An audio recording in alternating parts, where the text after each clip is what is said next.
안녕하십니까. 진로진학의 나침판의 신도입니다.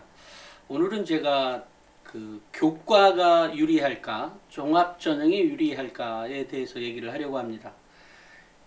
정말로 신기한 게, 사람들은, 그러니까 우리 학부모님들 뿐만이 아니라 일반적인 사람들도 다 마찬가지일 수 있다고 생각을 하는데, 교과에 대한, 그러니까 2022학년도에 들어오면서부터 이제 올해는 2023학년도에 대입을 준비하는 거거든요. 그러니까 작년부터 희한하게도 예년 같으면 이제 학생부 교과가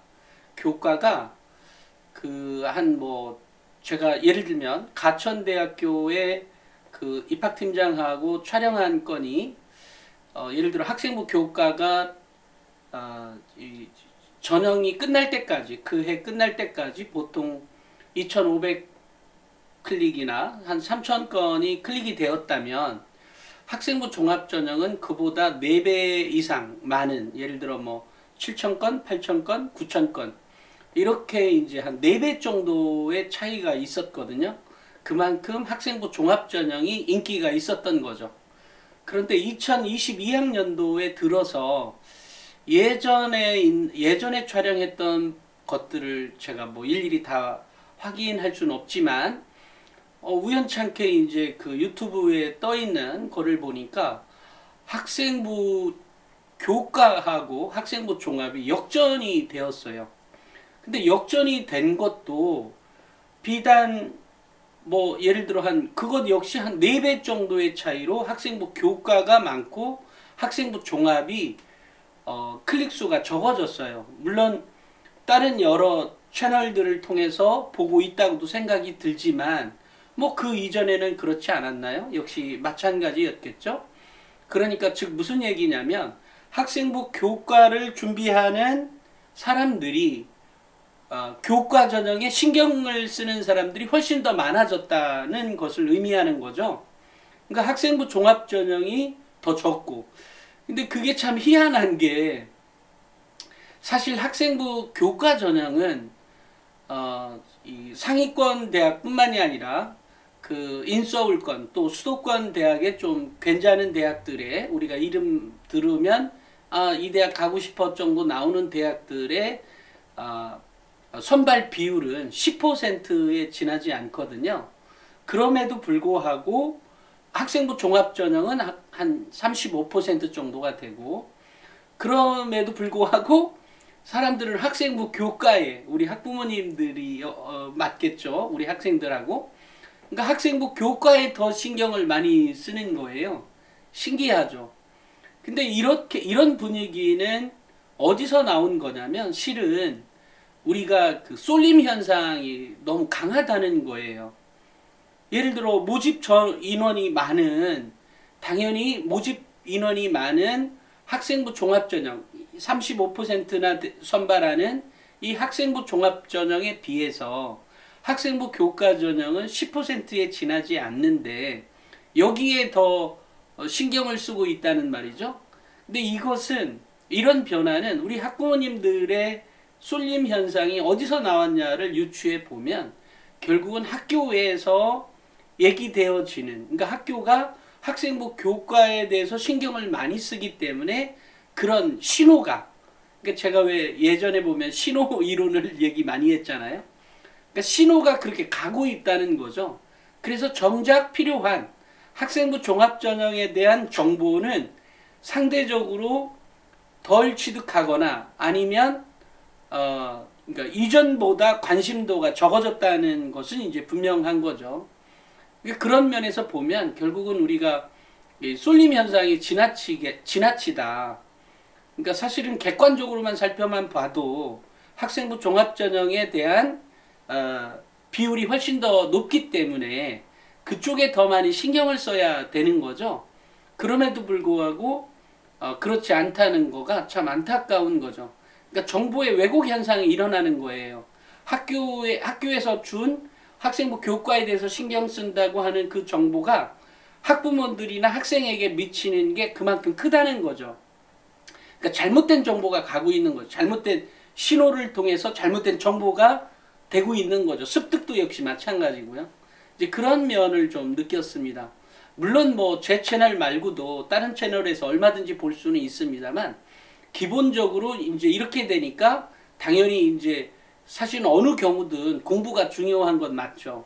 그런데 이제 이런 잘못된 신호를 통해서 잘못된 정보를 얻게 되고, 사실은 훨씬 더 가능성 있는 정보는 상대적으로 덜 취급되어지는 그런 경향이 좀 있는 것 같아요.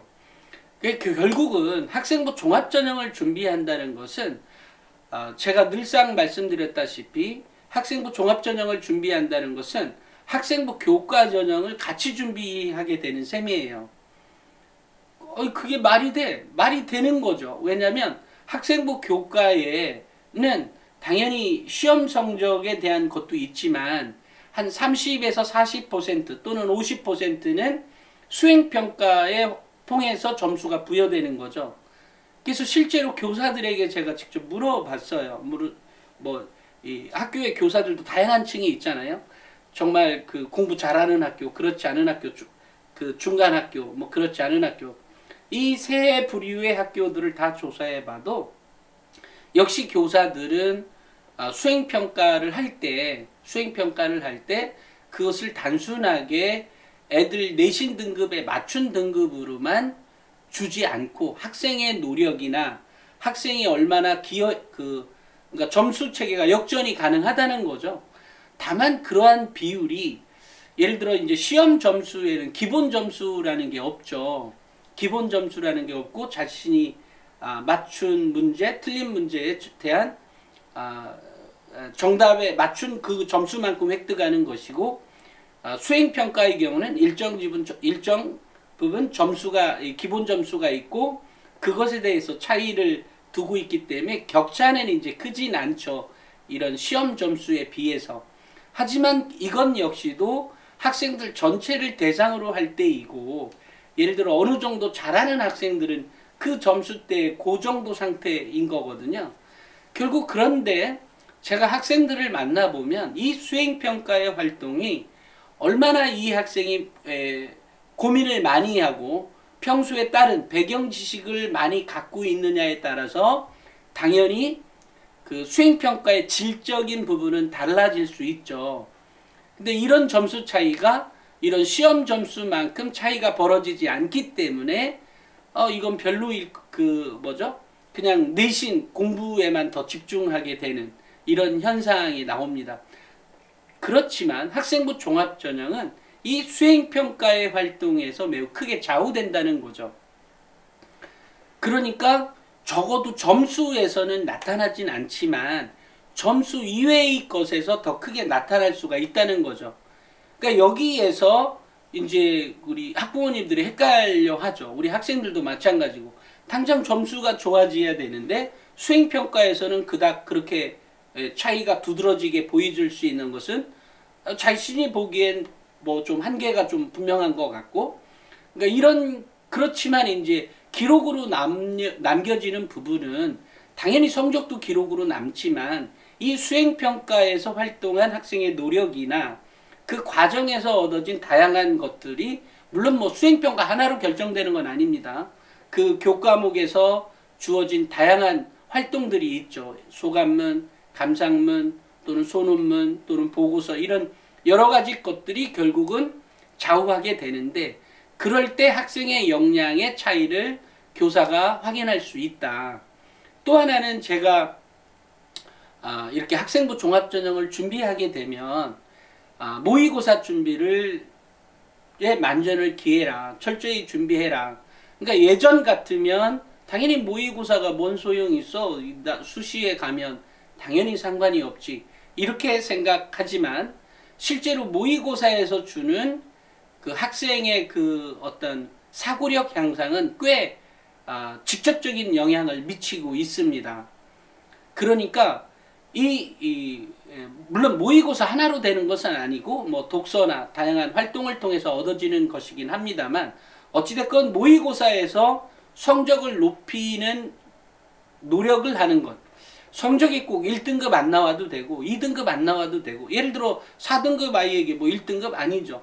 4등급을 받는 학생이라면 3등급을 갈 수 있는 노력, 3등급이라면 2등급을 갈 수 있는 그 노력을 다해라. 다하는 것이 결국은 사고력 향상에 직접적인 영향을 미치게 되고, 그러니까 실제로 결과가 그렇다는 거예요. 아이들을 쭉 오랫동안 관찰해 본 결과 보면 결국은 모의고사에서 물론 점수가 안 나와도 그만입니다. 꼭 뭐 1등급 받으라, 아까도 얘기했듯이 1등급 나와야만 한다, 이런 의미 아니에요. 하지만 받을 수 있는 노력을 할 때 그것이 사고력 향상으로 이어진다. 그것을 뭐 구체적으로 어떻게 이어지냐 얘기하려면 한참 길어지니까 분명히 이어지기 때문에 모의고사 성적에도 점수를 얻기 위한 노력을 해라 라는 얘기죠. 또 그러한 노력들이 결국은 내신의 성적의 향상으로도 이어질 것이다.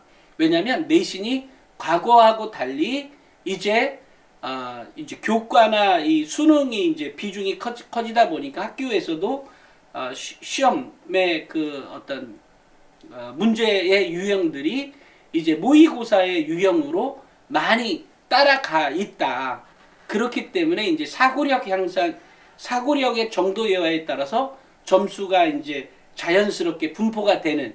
그러니까 예전에 이제 그 내신 점수라고 하면 이것과 상관없이, 모의고사와 상관없이 점수가 이제 뭐 정말 내신은 1등급이지만 모의고사는 3등급 나온다든지, 또는 내신은 3등급인데 모의고사는 뭐 2등급 나오는 일반고 학생들이 꽤 있었죠.